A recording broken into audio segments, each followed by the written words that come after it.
They were even piping up when it was time to pick the judges. Yeah, it's a bit tense. Intensity, eh? Ka tū ana te rangatirara, Yeah. that's an automatic couple of points. That's automatic. And the question is this the year? 4th. Okay. Now, they've got a few super subs. Yeah, Tō koutou front row middle. Another SOS? E auahi tonu ana. E auahi ana. Everyone okay? How you going to be for your solo, bro? Te chuta for 39 minutes late. How fun is this? Not at all. Sure, before we get into all of the juicy yarns, ka tahi anō au ka kite, only about 50% of you are actually subscribed to Arataua. Nō reira, make sure you subscribe and tautoko the kaupapa. It's that easy. Ngā mihi. Ko te whakaariki, ko te whakaariki. E te iwi e te whānau, hei tēnei mutunga wiki tahuna ai te ahi ki te paipai potoa hau mai tawhiti. Ko te whakataitai kapahaka o te arawa e tau mai nei. Wow! Ka Kei tahuna te pēhea aroha. ta- Oh, ka tahuna te aroha. Ko hoki mai te pai kōrero o Haka yarns ki te wānanga i tēnei mutunga wiki. Chey, Kereama, kei te pēhea tātou. Gee, you're rocking multiple patches, bro. What's going on? OG patch. Nā, ko te, mo te iwi kaore te mō hioko wai tērā. Ko ngā kura kaupapa Māori o te puku o te ika Maui. It's the OG patch on the newest looking jacket. Well, it's not actually the OG patch, but this is one patch. Yeah. And then, of course, yeah. Whakaue. Kia ora. Yeah. Now, you were saying something before we went to Ura. Well, e tino hikaka ana, ne. Ai. E tipu ana te whakaonga me te rikarika o te ngākau ki tēnei wiki. Ai. I te mea kua hia nei wiki tātou e prakete hiana. Ai. Fact of the matter is today we have to pick our Yes. top 6. Yes. Ai. And nō reira ko tāku ki a tātou, doesn't matter what's said and you know how things go today, tonight. At the end of the day, we're whānau and, And also, and don't get feelings. Please. Please, just have a good week and make sure you focus on your performance. On Saturday. now also, kei te kōrero ia ki a koutou crew cam. No, yeah, tātou. Tūhourangi Tātou. Ngāti Wāhiao, Tātou. Tamihana. Ei. I'm mostly speaking to the crew camp. Ka pai e te iwi, hei tēnei mutunga wiki tū ai te whakataitai ārohi o te arawa, a te kaumātoru me te kaumawha o Maihe, Friday and Hatarei, Right. ki te kaitau o Rangipare, te Rotorua International Stadium. Yeah. He tuatahitanga Wow, tēnā? he tuatahitanga i O te whakataitai tōku wā. nei. Yeah, and sorry, I just want to go back to the crew cam. He piki episode tēnei e te whānau i te mea, ko Ngāti Rangiwewehi ahau, Ngāti Whakaue rāua, and then kei roto i te crew cam, we Hapi, Tūhourangi Ngāti Wāhiao. Obviously, ko Kahurangi Ngāti Rangiwewehi, and then Tamihana kei te pito mutunga rā, ko Te Hikuwai. So within the Well, actually, whare of- Tamihana's Te Hikuwai, Tūhourangi, Tūtarakauika, Ngāti Whakaue. Ngāti Whakaue. Taonga mai tawhiti. Yeah, Yeah. But kei roto i te whare o Arataua, we got all the kapa. yeah. And also, obviously, Montel being tauira mai tawhiti. So, actually, we got the Haka yarns inside every day. Ai, koe, Ai. koe. Yeah, he tino wairua whakataitai kei te tari nei. I know, and actually, Anipātene, you've actually been, I've been quite proud of you. You've been quite tight-lipped Kia ora. for a lot. Really? She is quite lipped. And you know when we find out all the goss? When Kereama comes in the building. Kaore au te hihia kia kohetingi au no reira ka tatari ki aia. Yeah, Anipātene is on the whole week. Cool. Turn the corner. Then Kereama walks in. Yeah, it's funny. No, it didn't mean. I could be lying. Well, whatever. Yeah. Yeah. E rua te kaumāri ma ngā kapa katu i tēnei mutunga wiki, te kaumatoru ngā kapa ngāhau, te kaumarua ngā kapa whakataitai, Ai. e ono ka whai wāhi atu ki te matatini a te rātau. I tērā wikene i tū te dress rehearsal o Rangiwewehi Pakeke. Oh, yeah. Gee. Kei te whakataitai, Well, and they're going for the win, e te whānau, but I rongo ai ko ngā toa o mua. It was like a mini reunion, bro. The 90, Called 96. 96. Tōna rua te kaupea rātou i tū i te rātou. E rangi, māku ki a tātou, bro. Quite emotional, bro. And I tell you, the marae, well, the kāinga, the papa kāinga, full of people. And bro, it was quite emotional, gee, mātaki ana i a rātou. And ko tāku kia tātou, how I tū atu i tēnei taonga o te kapahaka, where you've got 3 or 4 generations all standing, because koro tref kei te tūia, and he's actually doing the haka. Yeah. And, you know, waru te kau ona tau. And then you got wana i rāmutu katoa in the haka, you know, and Howie and all of them. And then you got wana tamariki, you know, and tana mokopuna i whakamātautau. And so you got 3 or 4 generations kei te haka, and it was awesome. Me. You know, and I would imagine, hare te mea e whaiti ana tērā ki Ngāti Rangiwewehi. Ki ngā rohe katoa. Rohe katoa. Yeah. You know, I ain't talking about the likes of waihirere, of matapihi, ngā kapa tau tohito, kua ko atu i te toru te koutou, whā te koutou, e haere ana, rima te koutou. Man! Yeah, beautiful. Beautiful. Tokohi a ngā wahine mahi whāpoi ana. A lot. Yeah. Mo te Rangiwewehi pakeke. Yeah. It was me there. Like, I would imagine e te whānau, me mātaki koutou ia e a rātou, and it'd be cool if you got there live i te mea e homa. You're gonna enjoy it. Don't go on the Friday to watch them, though, because they're first on Saturday. Yeah. Well, because Engari, I think they're first on Saturday 'Cause they're they wanted to. defending champs. They're defending champs of the pakeke section. Hoi no, pehea whakaue pakeke. yes, kei te pai i tai atu taku pāpā ki tāna whakaharatau tuatahi i te, i te rātapu. Oh, true. Yes, e hikaka ana ia. Well, Yeah. I tell you, he wouldn't have made Rangiwewehi pakeke. Yes, he They would had have. to, no, because they had to make cuts. Wow. Piki prakati i rātou. They've even been having midweek practices. Yeah. Oh, We need those. Now don't care koro. I go, we koro. You guess, ooh, serious They stuff. were even piping up when it was time to pick the judges. Ka pai ko antu tōna tērā. No. Don't pick your eye so you can perform with us. Mea tau kia, e roa, me tāns, I hara mai ki te prakati, ki te mātaki taki a rātou, mea tau. Oh, tāns kara koe pirangi te tū. She goes, oh, no, I'm not at that level yet. Mea no, kei au tonu te kā. Oh, okay. Okay, hei te praere tū ai te rātua tahi, ka tīmata ki te kapahaka o Ngāti Whakaue pakeke. Tuits. Te rauaroha tuatoru piki Ko wai ao rātou, pakeke. te rauaroha. Tūhourangi Tūhourangi. pakeke. Ah, che, marama. Piki ao pakeke tuatoru, te piki kōtuku o Ngāti Rongomai pakeke tuawha, ngā maramara o tarawhai, ngā pau o te puku. Kei te ai ki te au e ngā... Puku tautau, yes. te nickname. Yeah. Ata. I think they'll have the kawani a rātou, te prahem o te most entertaining group. Oh, ne? Ka ki ngā kōrero, ai. Cool. I don't know. Kei te pirupiru rātou, engari kāre i te pirupiru. Hey, pene ana. Ai. E me tō mai ngā tūru. Yeah. Yeah, ko te kapa e whai ana, ko te Hikuwai pakeke, ko te kapahaka o Ngāti Kea, Ngāti Tuara, ana ka hoki ngā mahara ki te rātu tau ko kāterama tērā i whakahaere i taua kapa. E hoki atu ki te kāinga, ki te hāpai a rātou.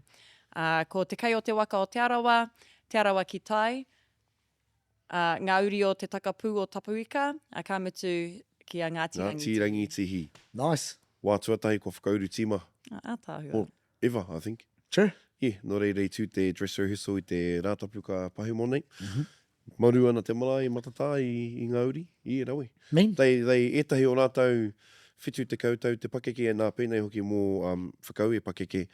Whitu te koutou te pakeke koe ni te wā tuatahi ko mai kapahaka. Actually, going back to whakaue pakeke, kei te tua Auntie Judy, Nanny Judy. Yeah, kia aku nei whakaaro. Yeah. Again, I remember, actually, ko tātou. Whakaue whakanui. Whakaue whakanuia te papa i o uru. Mō koutou kāre i te mōhio ko Nanny Judy tetahi o ngā tuākana te kuia, ne? Ana he morihana ia koe te, hoeno, whoopoi. Yeah. Ei, waru te koutou te pakeke. Yeah. While singing the sop. Yeah. Oh, Yeah, beautiful. So no e rika ana te kite i ngā kapa Pākeke. Ai, kia kaha ngā tāngata ki te hoko i ngā tīkiti. Ai, Taua praere, i te mea, yeah. Ticket master kahu. Ticket master, and the price is the price. Kereama. We're going to get to that Kia soon. ora, thank you. Get to that soon. I'm not going to let that slide. but Yeah. anyway, Yeah, okay, bring it. coming to Saturday morning. Saturday morning, ai, tīmata iwa karaka ki a Ngāti Rangiwewehi. Just before we carry on, it's all going to be live streamed on Māori Plus if you want to watch it. But if you want to listen to it and you're travelling, it's going to be on Te Arawa FM. Yeah, tana mahi tua rima. Ai, tuarima Tuatahi. tuaono. Tuatahi, ai, kia ora. Tēnei. Yeah, ture. Yeah, anyway, iwa karaka i te ata, ka tīmata ki a Ngāti Rangiwewehi Pakeke. Oh. Right. Ai, rua tekau miniti ki te tekau karaka, te piki kōtuku o Ngāti Rongo mai anei, te kapa whakataitai tuatahi o te rā. Korongo kōrero he young group, yeah, they have a young group i tēnei tau. Yep. Awoi. Te piki kōtuku o Ngāti Rongo mai. Ko ki te au ngā socials, etahi o ngā tauira o mua o te kura, Ai. ko hoki. Te ahi kā. Koera tāku, ai, he kapa rangatahi, engari, kua roa rātau e tūtahi ana, kua roa hoki rātau e tū ana i raro i a tuki rā ko rin. Ai, Nō reira, he kapa rangatahi, e aua. ai, e whakaia anō ki tērā. Ai, he kapa rangatahi. E rangi, Tau nei, ai. tau nei, but I would say that aha ko e rangatahi. Now, Matara used to be really good at this, hiding 12-year-olds under paint and moko and afros And paki. and paki and i ka pakeke ake te āhua ne, especially ka kite ana koe i a tuki me reins ka pohi koe kapa matua tēnei. But really in the second row you got 15-year-olds and stuff in there, eh? Yeah. And I would say he pērā hoki a Ngāti Rongo mai. Ere te mea kei te ki kei te huna, but i te ahu o ngā kākahu, te ahu o te ingo o te kapa, he kapa pakiki tēnei. Ai, ka mintu kei te kaue mai, kaore kore ka kaue mai te mate inga o mātene. Ai, Ne koera pēr tētahi whakamaunga whakaoro mō rātau. me te hikuwai. Me te hikuwai hoki, kia tai tātou kia rātau. So, gonna be I ki te au ngā socials, i te mea ke mohe o mai koutou i te whānau, etahi o ngā tautohito o Ngāti Rongo mai, i whati atu, i hoki atu ki te hikuwai, ki te haka e rangi ki te au kaitahi rātou i te wikene ko hori atu nei. Rawi. Nō reira mihi ana ki a koutou, it should be good. Ai. Next up. Next up, Ngāti Rangiwewehi, rua tekau miniti i te tekau karaka. Boom! Yeah, come Kei te whiha. on. Kei te pai te haere? Yeah. I don't want to say very, I feel like i a wiki I've been hearing from these Ngāti Whakaue, like, turn the corner. Kei te traiwai ngā rori o te koutu. E ara ko piko te ahua nei tōku tau campaign. That's 10 corners. State Highway 35, your fellas. Yeah. Ko te pai e ngā rori te kuki tūranga nei, kei wainga nui koutou, Ngāti Rangiwewehi i te piki kōtuku me te hikuwai, ka rereke rawa te taira. Yeah. Pai tira. Pero kōrero i wehe tahi kaihaka, bro. We're not talking about that. E u tonu ana, e ki tonu ana te kapa. Koere te mea wai mari e ne. Aha ko wai. Ko wai te kaihaka, next man up. And he wai mari, he wai depth mari. is real. He wai mari e mātou, iwa te kau tahi rau tāngata i tau mai ki te muster. So, e hi au tai atu ki tōku tu. Kaore au i te Toru mua. te kau. Toru te kau. No. But pai ana te haere, we had our dress rehearsal. Hey, same thing, hey. Miharo au i ngā waka toi, bro. I muna tā hapa, holding the cards close to her chest, ne. I mohi au ka tū he dress rehearsal, i rangi kāre au whaki, ne. Ka ki mai, ka tū ngā Rangiwewehi pakeke, kaore tonu e ki a mātou. A kapa ka tū te dress rehearsal, tū rātou, cool. Wehe katoa ngā iwi, ne. Then about lunchtime, we're having our dress rehearsal with te whānau. Bro, muri mai I te tina, full again. Oh, true. It was mean. Mean. Ane No, mau no. kākahu hoki? Ai, nice. mau kākahu mātou. Pai ake I te Nationals? Wā, he rereke. Ooh, Ne rereke. cool. Nice. Excited. Yeah. Excited. You know, I ahau I Manuhuia, tētahi o ngā rerenga kōrero e maharanau Uncle Bob ka ki ia. Kau e te tiro ki te rārangi o ngā kauwhakatautau. Hoi no tāu e te tiro, māu e te tiro, ko te kapa kei mua i a koe, ko me te kapa kei muri i a koe. Yeah. Koe rā noi ho te whakatautau.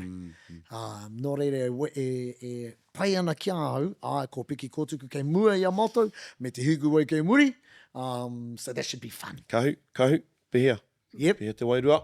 Tino pai. Tauana tā mātou. I know what you're doing over here, Kereama. Baiting. No. Kei te pai mātou. Ka pai, Ko te kurahuna ko Murray. Ai. He's our gem. Ai. Waimari ana mātou, ia Murray me hapa. Ai. All right, let's whakaia move nau on, ki tērau. Tua toru, te Hikuwai. Te Hikuwai. So te Hikuwai, tā Chey Kahu kua rereke ngā kaiako, hoki atu Ngāti Arapeta paia, ki te āwhina.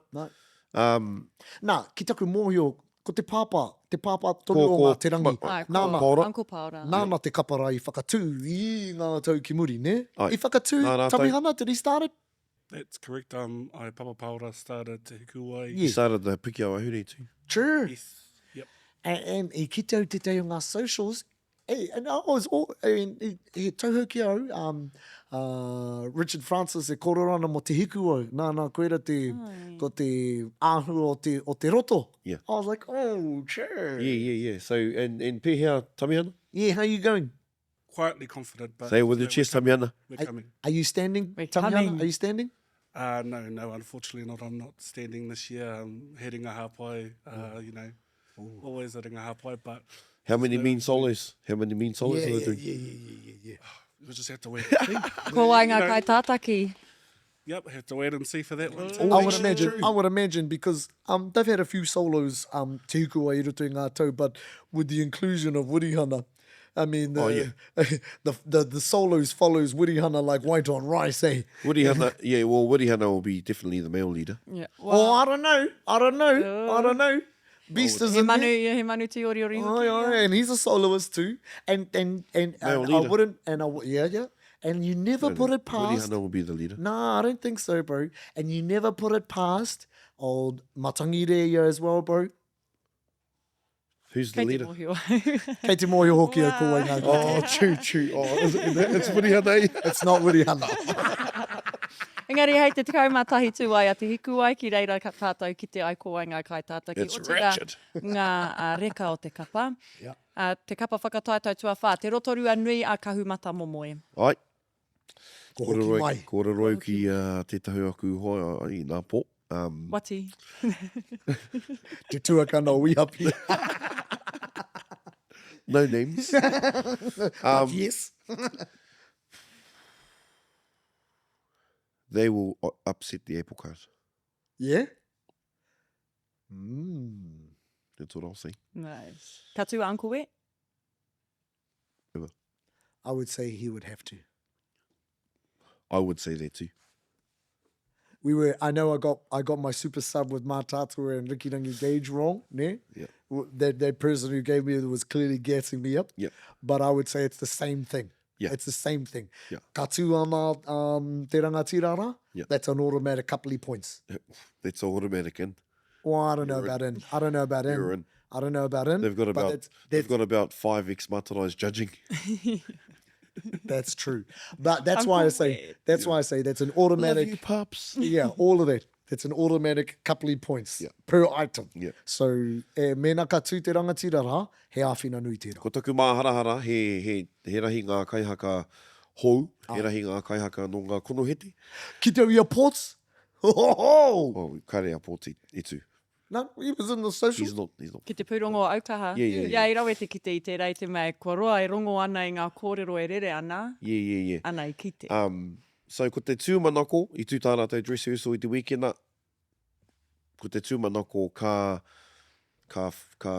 makere iho te kākahu o te konohete, Ai, anā ka kuhunei rātou te kākahu o te whakataetai tike o te arawa. ki te au ia Lincoln Savage i rotora. Yes, Whakaro, Mr. Lincoln, e te whakatū ko i te kapahaka o tūwhare tōki kawerau, but ka o te ahua nei i kahakeake te rongo o te SOS. Tūra i te... Yeah. They got i te tīma tatanga o tēnei tau, I think, SOS. Okay, sure. Kei te Yeah, SOS ngā kapa huhua, ne? Ai. Ko i muri mai i a rātou. Ai, te tahi karaka tū ai te ahi tupua o tū whare toa. Yeah, no, Yeah. quiet. I ki te au ia book, actually, i ngā wiki ko tāke nei. He hou. He kapa hou i te kapa i a rātou i ngā tau ko tāke nei. So, engari mihi ana ki a book rau ko Flavian. Ai. Koe rā hoki te kapa noiho, how te mea ki noiho, hoi no, anake no te rohoi o tūwhare toa anō Ai. ki. Ko Ai, te ai, tikanga i tū hoki... Nā kau mātahi pua tua matua. Engari ko te whānau haitana tērā. Engari ko, actually, ko te Kei te tini o tū rātou rātou. hoki ki Rotorua Rotorua nui. nui. So, yep. Tūwhare toa ko te Māori, ko te mana o tūwhare toa kei runga i te ahi tipua. I tata rātou. Ai, I think, kua roa i e tērā pātoto tūtau ei. ana. Not te rātou, te originals i I mua. mua. Oh, i tino. yeah. I tino, I want to say tua whitupea rātou, you know? I tino, i eke rātou. Yeah. Ana he raru i puta ki te taha ki ngā hua ki te reo, ne, i te rā tūtau. Nō reira, i te wātuku taonga, kaori whakawhiwhia rātou ki te taonga o te reo. Oh, okay. Engari i tohe ana ka hua ko rātou te tei o ngā toa. Mo te reo. Mo te reo. Ka pai, muri mai a rātou? Hei te rua te kau miniti ki te rua karaka, ko te hekenga ārangi. Been quiet. They have been quiet. Yes. They'll be good. And I would say, kei te rongo pēr rātou i tētahi wairua, te wairua tātā whanga, i te, Well, i they've te got a point korenga to i prove. eke. Ai, ki te matangirua i te matatini. And they'll be coming in strong. Well, i tū tā rātou dresser e so like ke toru wiki ki muri. So, kua roa e riti ana. What are Yeah. you hearing, Ani? Kaore anō au kia rongo i etahi kōrero. Koera te raru, eh? Yeah. Yes, engari, i toa i a rātou te wahanga poi, me te wahanga haka ki te matatini i te rātou. Nō reira ka whakaro au mehe mea, ka waiatahi a nōti au a poi haka. I reckon not. Kaore au i te mōhio. Reckon. Nah, because I reckon kei te rongo i te tei vibe, ne? I ngā regionals, me ngā nationals, i ngā tau ki muri, like pene i a matarai, ne? Māma noho tātā koutou double up i ngā items o te matatini, ne? I ēnei tau nei, nāji. Hey, you gotta come in with the thunder. Yeah. And ko rātou tētahi kapa, ka whakangungu, like, their practices, I felt like, started in August, you know? And kei te wānanga rātou, and they'll be ready. They'll be coming in hot. Definitely will. Ai, kaore a kahumako i te tū i tēnei tau, ko ia te te o ngā kai whakataki ki, i hei te hatarai. Oh, kaumako. Me hara mai koe ki ringa i te reo irirangi. Yep. MCK, ia. Ko te kapa e whai ana, ko te arawa ki tai. Che. Ai. Me he mea kāre anō koe ki kite i tātai socials. Torohi atu te pai āhua a te arawa ki tai. They've got this reel on there and actually had 11,000 views after 3 hours. Showing everyone who turned up late. And then ka pāpāho i te wā i tau mai ai rātou. Tai atu ai rātou. Anā ko tō mātou hoa. Te Hoa tuta. tata, te tuta, for 39 minutes late. Ka hatia koutou mehe mea ka tōmuri. Ka tōmuri koutou ki ngā whakaharatau? Nā. Nā, kaore pretty hoki sure mātou. Yeah. Pretty He rārangi whero. Oh, Ki te kei taha te kite, whenua. because, you know, ngā matapihika tū o mātou prakatungi i roto i te wharekai te nuinga o te wā. You got the open windows kei te kite i te taonga mō ngā iwi. Some people are 1 minute, you know, ki te kau, they're sprinting in. Ia mātou tētahi spreadsheet. Ko ngā ingoa katoa o ngā kaihaka i rehita. Ko te rā, me te ehia meneti tōmuri i tai atu te tangatana. Ana kua mohi o koe i te mea kei reira, kere e mātaki ana i te kuaha. So after week 3, no one was late. Yeah. Ko te kapa e whai ana, toru karaka ko Tūhourangi Ngāti Wāhiao. Hapi. Ooh, happy. Kei te pēhea. Tūhourangi Ngāti Wāhiao new tutoring group. Ai. Kapaha kaiako hou. Ko i hapi tētahi. Nei. Ko i hapi tētahi o ngā prehitini. Ai. Pēhea. Kei te pai. E au ahi tonu ana. E aurahi ana. He's not wearing the polo for nothing. Yeah, Hey, and I've got to say, the polo looks good on the bro. Kei te bulge ngā muscles. Yeah, nice. can't wait. Yeah, so He's tensing. 140 years of the eruption. Ai. Kaore kore ne, ka wai atahia tērā. Makariti Papakura probably, or probably Tarawhai.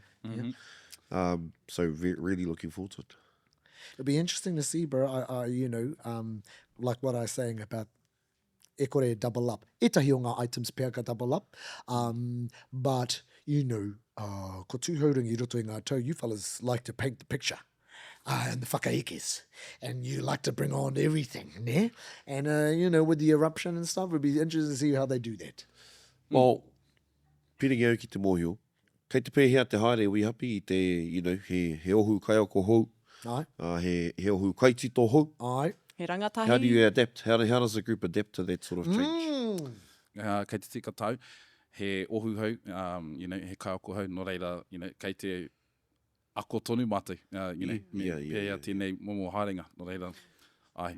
Ana ki ngā hunga e hihi ana te mātaki i etahi wāhanga i etai uiui anō hoki, ko Tūhourangi Ngāti Wāhiao te hōtaka o Haka Feels i te wiki nei, koe iri ake ki Māori Plus me te YouTube.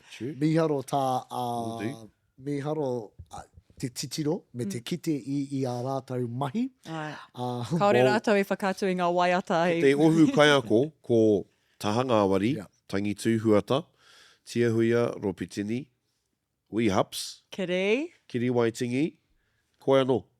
Ruben. Edwards. That's a lot, baby. Ruby! So, you know, he kāhui Rangatai.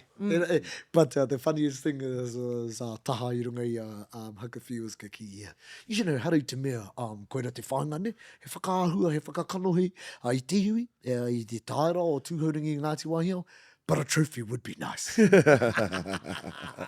Pai ana kōrero. Kia ora. Who's next? Ko te upoko o te repo hei te whākaraka. Ngāti Kahu, Ngāti Whāua. Yeah. Nō roto mai o reporo. Yep. Eh? Hey, and I Rahirahu want to tau, say, I te rātou, miharo rātou, I full te tīma, te tamariki a tō tātou hoa a Roy, tū ki roto I te kapara. Oh, true. So I don't know if kei te tū tonu, but hika kāna ki te mātaki a rātou. Oh, rawe te mātaki i wā rātou socials. Yep. No, looking forward to seeing them. Yeah. Ana i ui tia hoki Yeah, sao ni hana mai ki te reo irirangi. Ana he rawe te kite, he rawe ki au te kite I etahi atu Māori e mahi kapahaka ana ei. Pō he au I te mohi o katoa au ki ngā Māori o te rohe nei, wari ka kite au I etahi kanohi kāna I te mohi o te he rawe. That's the buzziest thing about tēnei rohe o te arawa. Yeah. You feel like, finally, there's too many kapahaka groups and we're going to see te mimititanga and then boom, out of nowhere, these people, and they come out of the woodwork and you go, whoa. So tō rātou whakatata ai tuarua tēnei ni. Yeah. Kia Ana kaha ko panoni whānau? te ingoa, engari, ko Ngāti Tahu, Ngāti Whāua. Kia ora, muri mai a rātou. Ko te kapahaka o Ngāti Tarawhai. Now they've got a few super subs. Yeah, Ko koutou front row middle. Yes, I hoki. maha, yes. Another SOS. Hoi no, what an SOS. Yeah, pukenga rau. We sent our one too late. There was another one who got a SOS. Yeah, kua kaha mātaki au I ngā kiriata ki te pai āhua. Ai puta te pātai ki ngā kaihaka, he aha te tino waiata o te hōtaka, anei ai ki te nuinga ko te waiata āringa. So, True. yeah, e hikaka nei ki te whakarongo. They've always got the tunes, eh? Yeah, They've always always got the got the tunes. tunes. Kamutu kei te awhina hoki e tahi atu I a rātou. Yeah, Auntie Lida, Yes. rau ko Heke. Uncle Heke, yes. Yes. Yeah, I kite araua ki ngā kiriata. Well, I knew someone must have been helping because, you know, bloody Ruakiri's been going to every bloody regionals to judge.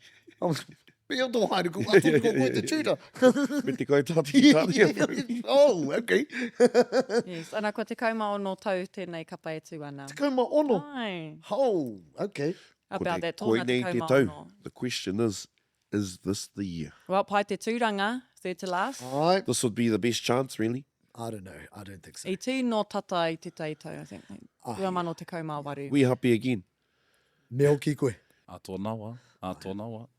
Yep. A tōna wā. The door opened and you slammed it shut. Ko te kapa e whai ana, ko te whare haka o te puku. Ai, Ai. tō koti. Rua te kau miniti I te rima karaka. Yep. How they going, bro? I tell you, I tell you, we were talking about socials, they're becoming thick with the socials, Kay, aren't they? You come in and hard. Oh. Rawe te kite ngā raukura o te kautu ki te kapara. Not only that, ngā raukura o te koutu, they have Rob Ruha, Brownie Gloin, they got Kere, they got Te Atakura, Hinurewa. Hinurewa, Tuhi Anei, te mea. You also got Tawaro. I feel like, God, is there anything you fellas have done? And then you got the kazi on the get. Tawaro. No, te whanaunga o Kauhurangi. Who? Oh, Iriko. Iriko. So, interesting mix. Mix. No, ko te kōrero e rongohia ana. Top 3. Taku i rāmutu anō hoki. Tairoa. Tairoa. Yeah. I've been hearing some rumours, tērā pē ko ia, and these are old rumours, ko tāua tērā i te huitahi, ka rongo i ngā rumours, ko ia pēr te kaitātaki, so no, not anymore. No. Kei te mohi o Hapi ko ai ngā kaitātaki. Oh, I'm sure kei te mohi o hoki te bro. No, so really looking forward to it. They're also going to upset the apple cart. I would agree. Yeah. Well, hey, let's see. And then, muni mai a rātou. Ko te kapahaka o Ngāti Whakaue ka tū hei te ono karaka. God, you fellas can't get a middle, eh? You are the first or last. Shit. I prefer first. He reiti te ono. Holy hell. Yeah. Okay. Yes, no reira, hei te ata o te hatarei ka haere au ki te tai mirimiri, ki te whakatau i te wairua, kātahi mātai ka haere atu ki o hine mutu ki te whakarite. Tahu i te aroha. Kei te haere ki te mahi. I would say... I ngana ia kia mahi hoki au. I would say, bro, you need to go and get a steam box or something, bro. Yeah, no, I've been doing it. What are they? Sniffles, bro. Kei a koe ngā Mahi ahu i sniffles. te ata nei i te eucalyptus. How you going to be for your solo, bro? All good. Oh, yeah. All good. Oh, yeah. You'll enjoy it. Oh, You'll yeah. enjoy it. You'll enjoy it. Yeah, he roreka. Yeah, so he does have a solo. Yeah, of course he does. How's the bro with the mihi? Who? Oh, no. Oh my God. No. Nah? Yeah, well, he kahui He kai taki ako ahu. hau. Eh? Yeah, he kahui kai ako hau. Kahui kai ako hau. Yeah. O me pehe kore i wehe a tenga. Ai. Me whakaki i te Me āpita. pēnei taku kōrero i rereke. Ai. I rereke. I tino rongo i te korenga o taku tuakana o tenga. Yeah. Ai. Ko ia te kai whakahaere. Ai. O rātou ko Corinne. Ai. Nā e rite ki a wihapi mā. Kei te ako anō, ne? Ki te mahitahi. I haere a Corinne ki te puku o... No, Just whakata. Whakata. Finish on top. E... So, yeah, i rereke ne. Ai. Kaore kore i rereke mo te kapa. Yeah. Mo ngā kaihaka, engari, kia nei, ka mutu te kaumārima, ngā kaihaka i tū i Taranaki, kaore e tū, Ai. a te hatarei. Kei te rongo kōrua, ko kōrua, ko Ngāti Whakaue, ngā defending champs o te matatini me te regionals anō hoki. Kei te rongo kōrua i tētahi haipapa ua, i tētahi, or is it like, let's go? I hia kai. Aina kei te mohi e ki ia i let's go. Pehe koe. I hia kai. Yeah, ai, he haipapa engari, kei te mohi au, e whakapono ana au ki te hōtaka, Yeah. he rawe ngā kaupapa, e waiatahi ana Double e ups? mātou. Double ups? Oh, tai hoa ka kite. Yeah. Kei te mohi o kia Corey, Yeah. yeah, e harai ai te tangata double ups. Oh, so no Yeah. double ups. Pai, okay, cool. Yeah, so pai te haere, like we said, turn 10 corners. Yeah. Yeah. I te mutunga wiki. Kaore anō kia eke, engari he wātonu e toi ana kia panoni hia e tahi mahi. Yeah. And You got a solo? Ni pātene? tino kore nei. Karanai? No, Mana whenua? no. Yeah. Ka reo e tae te karanga ki au anō. No, kei te ki, kei te whakauko i te mana o te whenua. Yes, well, He painga, he ua-uatanga tō te tīmata, te tūtuatahi. Ai. He ua-uatanga hoki tō te whakakati i te keti. Ai, He whakakōpana. painga hoki. Yeah. I te mea, ka tae koe te whakakōpania ki ngā kōrero. Ai. I rā mea. katoa. tētai ua-uatanga, stage rehearsal, hei te iwa karaka i te pō te praere. I kau. Hey. Kei te hia moe au, i taua wā. No favoritism here, mate. Set up. No favoritism. E ai ki te Kei wātaka. sa he whakamohi o noa tiki a koutou hei te hauru i te iwa tā mātou stage walkthrough i te praere. Ai pai ana, you can sleep in to haurua te kau. No, actually, haurui te iwa. Because mātou te haurui te kau. I'll be down there, bro. True. Life. True. Ana, arā ngā kapa ka tū hei te hatarai ki ngā whakataitai o te arawa. It's gonna be fun. So really, ko tahi noi ho te mahi hei mahi mā tātou. Well, yeah, I gari mui tēnā, ko te, tēnei whakataitai, ko rongo tātou I ngā ingoa, and what a competition, what a field. Ai. Would you say, and I would say, I've been, Maroko kahu tata te kaumā vetu tau e piri ana, ne? I tūtaku regional suatahi te arawa te kaumā rua mano te kaumā whāno, we keep second there. Hoi anō, I would say this is probably the peak of its competition. Hey, It is it's pretty, like, wow. the most Yeah. competitive Te Arawa regionals in our time, I reckon. Ana e te mea ko ngā hua ki te matatini anō hoki ka... Yep. Yeah. But not only that, I Tēnā. mean, just kei te mōhio tātou ki te taumata o ngā rōpū katoa. Ko te, I hara I te mea ko te pātai nui kōwai ka Tua ono. Wikitoria. Ko wai katoa ono. Kōwai kaore eke. Kaore whai wāhi. Hey, Ai, ko ira ke Because te someone's gotta miss out. Yeah, so it's going to be interesting. It's going to be great.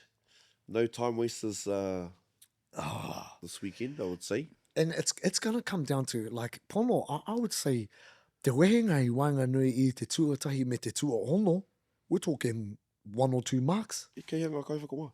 Kei konei. Let's talk about the kaipakawa. Because, and I say that because whoever wins, I think will be whoever the judges want to win. Ai. Everyone's good enough. There's about 4 teams who are good enough to win. Yeah. There's about 8, 9, even 10 maybe teams that are good enough to make the top 6. Matatini, yep. At the end of the day, it's going to come down to who do the judges like. And there's when speaking about these judges, I just want to flag this.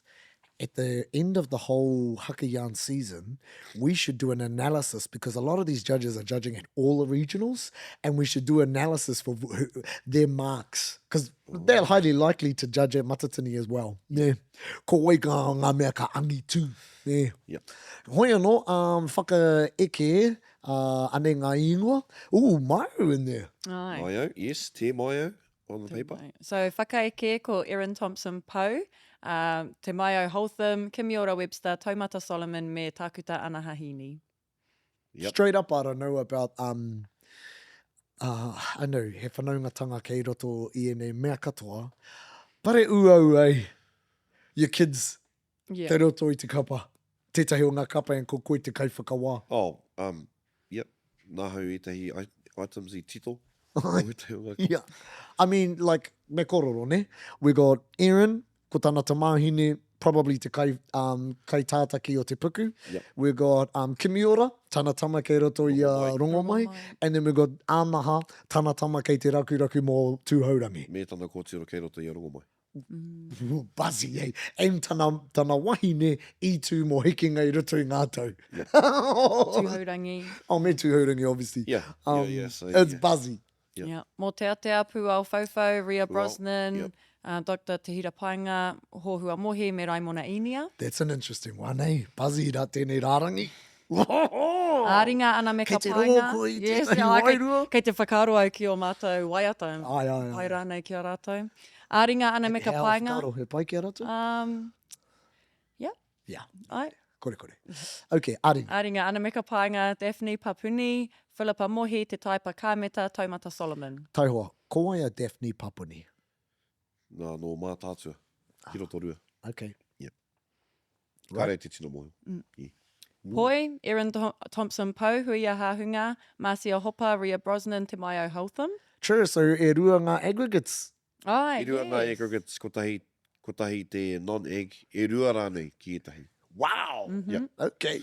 I te mea, Sorry. ka pēnei te tauira ki te matatini, apparently. Oh, okay. Hei whaka rāpopoto I te rārangi Te kai rārangi. whakawā. Okay, true. Haka, Bronson Gage, Hohua Mohi, Kimiora Webster, Raimona Inia, me Takuta Anahahini. Wātea, Daphne Papuni, Marcia Hopa, Pūao Fofo, Te Taipa Kāmeta, Tūhoi Huata. Ana ki te taha ki te reo, ko ana me ka painga, Philippa Mohi, Te Wehi Preston, Takuta Te Hira Painga, me Tūhoi huata. Sure. Ana ka mākahia te aringa, ne, koira te wahanga ki te reo kairangi, Ai. Te kairangi o te reo. te kairangi. So, tātou e te tiro ana ki tēnei pai e whakawā. I think I said it down in Mātātua that, would see a very different result. No. I'm expecting the same. I'm looking at this. That's another random list of judges, eh? Well, yes and no. I mean, There are a couple of names in there that I'm like, well... He rawe ki au, ēnei kaiwhakawā katoa. Yeah. no, pono. No, I'm not saying kaore i te pai.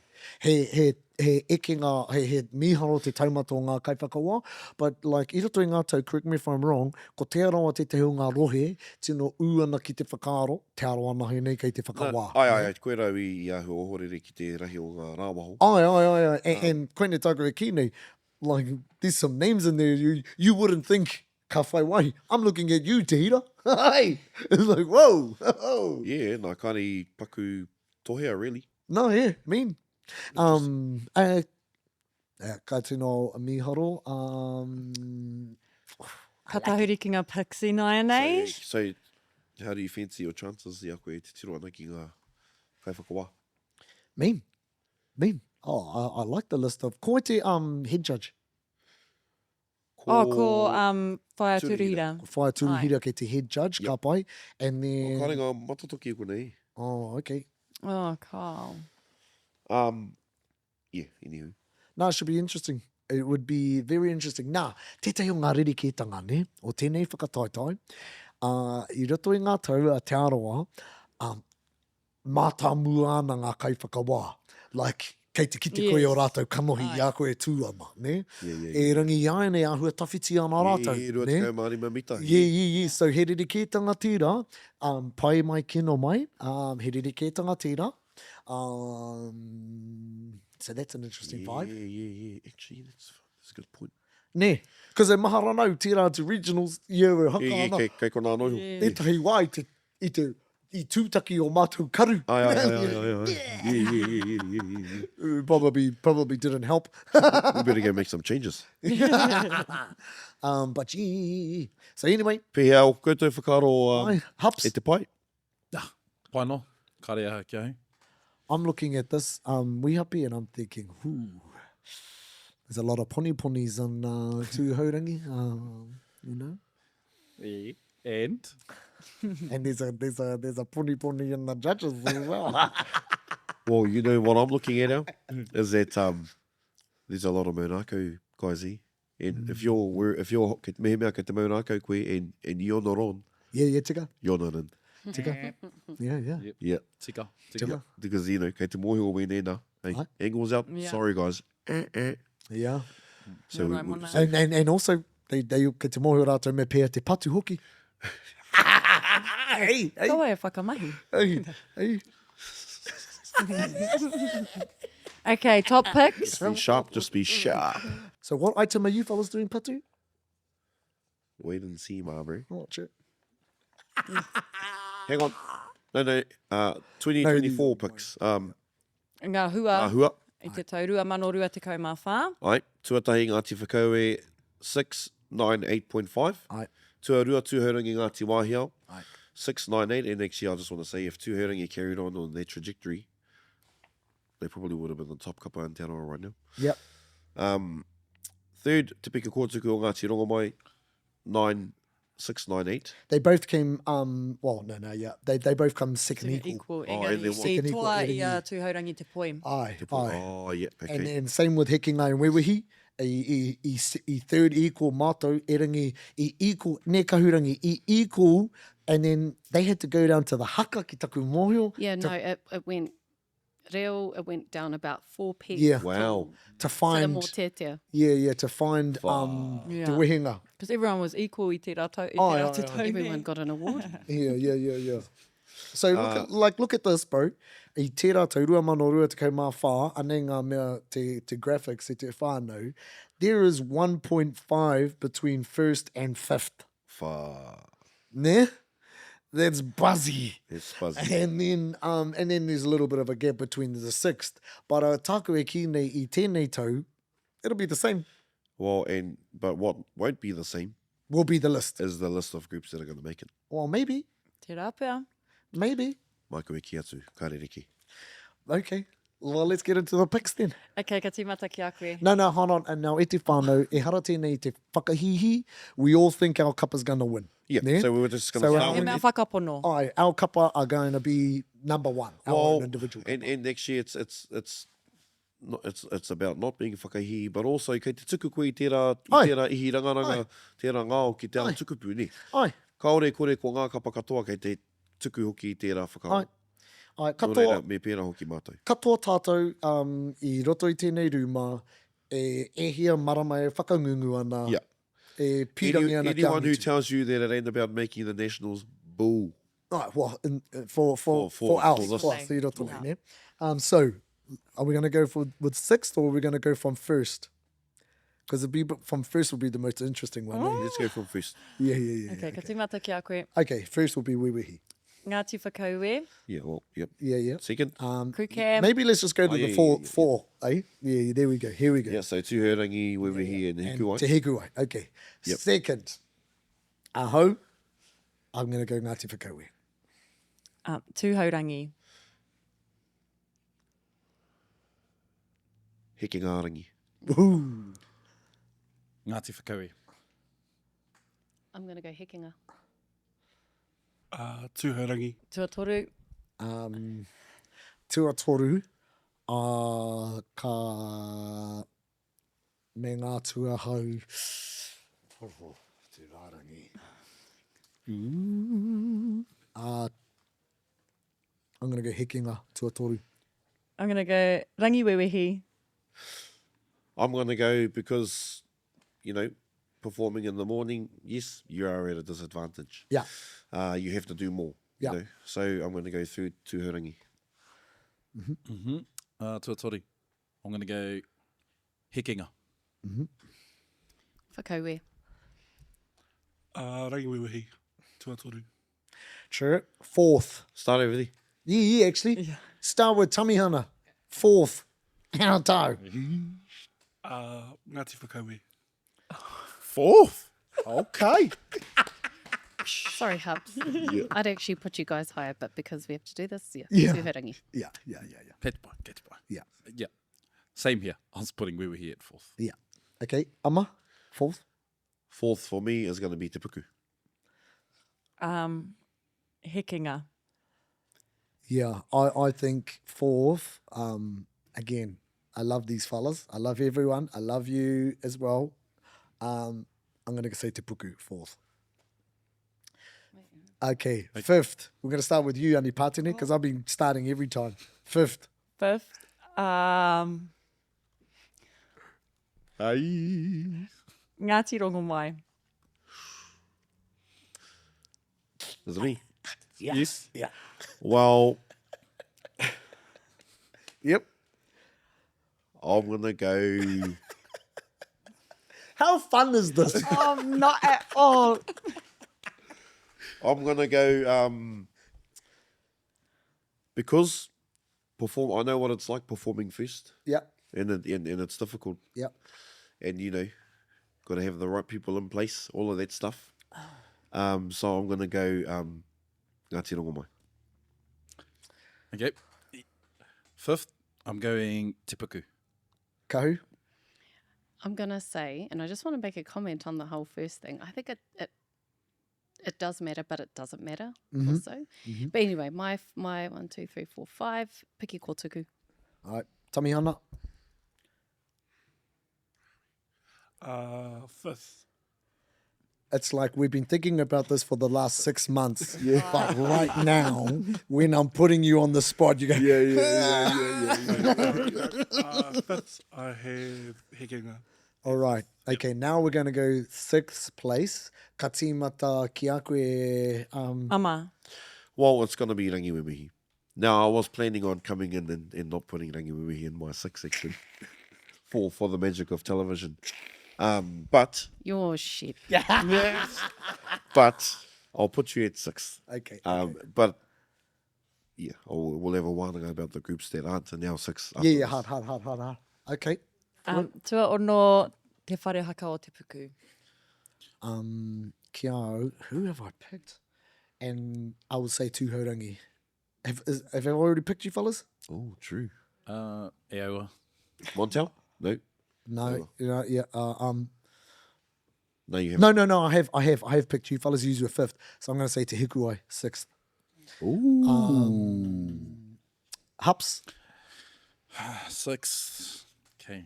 Been tossing and turning on this one between these two pikiao groups. Yeah. I'm going to say, although they're first, I still think they'll still Yeah. find the way in. Yeah. Ngāti Rangiwewehi. And I agree. And that's why I put Hikuwai is 6th because of that first place. That's the only reason why. And I agree. It's a pick 'em. Yeah. Kahu? Oh, Tamihana. Yep, I've got Rangiwewehi at 6th. I just want to make a note. I'm very serious about our 6 remaining Kahui Manga reps doing the damage and heading back to Te Māngai again. Yes. While I tautoko our noodle poo, I think the 6 of us can take it out again and have those 6 spots. It's hard, but that's... I I'm agree. going to die on that hill. I agree. Kahurangi, ko wai tō tua on... Oh, sorry, Tamihana, did you make a pick? Yeah, Rangiwewehi. Rongo mai. I just want to make a mention that, Kereama, very much a delta of Rangiwewehi and in our past episodes, always putting us back. I think we preview wrong at Matatini, and I think we might do that again. Love but it. we're no Māti Wāhi Ngaroe Whakatau. Kia ora. Love it. My 6th is Te Hikuwai, and I just would like to side with Tamihana on that. Yeah. And e hara tēnei I te takahi I ngā ropuhau because te puku, so strong, but this is based on we haven't seen them yet, don't Yeah. know. Yeah. It's That's an unknown, eh? That's a good assumption to go with. I would just like to tautoko Kereama a little bit, and I agree with Kahurangi around Kereama's hate on Wewe. Not hate, but doubt. A little And bit. Not hate, doubt But that's on okay. Wewe. Kei a koe o whakaro. But I too have been a whakaue delta in the years as well. I've always picked you fellas down and stuff, and so. But this is the beautiful thing about Hakians, eh? We have these awesome wānangas. That's right. And then I meet, and then I see Eugene in the pub the very next day, and that's the first thing he says. That's right. So it's beautiful, eh? And I want to reiterate what you said at the top of the show. This is all E aroha. aroha. We actually love everyone. Well, it is. It is. And some of it is calculated. Yeah. Like, te puku, they're last, and they'll be feeling the wairua. Yeah. You know, they'll be coming in, bringing the wairua, the whole matuatanga. Ana kua But mohi on hoki top of tau that- a ki a tenga. All 4 of their judges made it in. Yeah. Also, That all matters. in the same regard as ngā purapuro o te Taihoaru being last and they had the hype, I reckon there's a whole bunch of te arawas who are turning up to see the hype of the breakaway Ngāti Whakaue team. All of it. And they want to see how Te Puku is, and they want to see how Ngāti Whakaue is. There's If mena ka piki, mena ka hiki, e rā mea katoa. So did we get to the end of our 6? I can't remember. Yeah, we did. I have the wānanga. Go for it. Who did you go? No, you didn't Yeah, pick. yeah. I Who's your- had te puku. As Whare 6th. haka o te puku, ai. Okay, go. So all of that being said, Essentially, e te whānau, these are what I'm taking from all of our picks. None of us can pick. We all have family and whānau. He ia kapa. Yeah. and there are so many variables. Oh. Like te puku, kei te mohio ki ngā pūkenga o Tenga. They have been going hard with the wairuatanga and the socials, and so they've definitely been playing the game. Yeah. On Friday night, Tenga's going to put up his post. Yep. And he's Telling going us to tell everybody what all of what the, we're all huckering of about. the items are about. I mean, hey, they also heard Mr. Rob Ruha give their thing. They're They're taking going to tell us about the kākahu. they're taking the leaf out of Toa's page and doing the promo. Yeah, it all helps. All of it. So you know what it'll come down to? It'll come down But the to question is, can their kaihaka perform I te murua o te ahi in front of 10,000 people? So that's where the difference is going to be. Hey, there's all theory and then there's practice. well, there's all theory and then there's performance. That's right. So it's going to be interesting. Going to be interesting. E hikaka ana. Kāre au te hikaka kia hoki mai ki te tari hei te mane. Well, kāre au e hoki mai te mani. Yeah, where you off to? Kei te haere ki te whakata. Well, e te whānau, we're gonna post next week e rangi kaore te Māori rai hara mai. E hare ana ki te harare, and deservedly so. E hoa, you've been... Whakaharare, but we had to cut it short because we're coming back for the regatta. The following weekend. Kia ora. And all of that. But Māoko Anipātene ka hoki mai. Pirangi ahau ki te mōhio ki o koutou whakaaro. Ai, Post your top 6. ai. Ia ki ki te wāhanga tākupu. Rotorua nui a kahu, I think they can definitely make it. And actually, if they were, we should actually have 7 groups. I think... We've got 7 groups that are good enough to go. I agree. And who would be in the top 15. I agree. Te Hikuwai, you know, whakapono anau ki a rātou. End of the day, we can only pick 6 teams. And bro, and bro, like... Te Arawa ki tai, they got some solid performers. Te ahi tupu o tūwhare toa, you know, and e tika tērā atu tau, tērā atu tau, kaua tērā regionals, te regionals I Muara, when Pūtea and all of them were in, bro, they were mean. So, all I'm saying is, kei roto I ngā kapa katoa, te pito mata, Well, kia ai atu. ngani kei taumata, he taumata rere ki a, you know, ki oku whakaaro. Tā rāwhai, rotorua nui, Te Hikuwai, who else? Ki ēnei koera ngā kapa e toru, kei te pātoto ki te kuha. You putting te rāwhai in there? Yeah. Sure.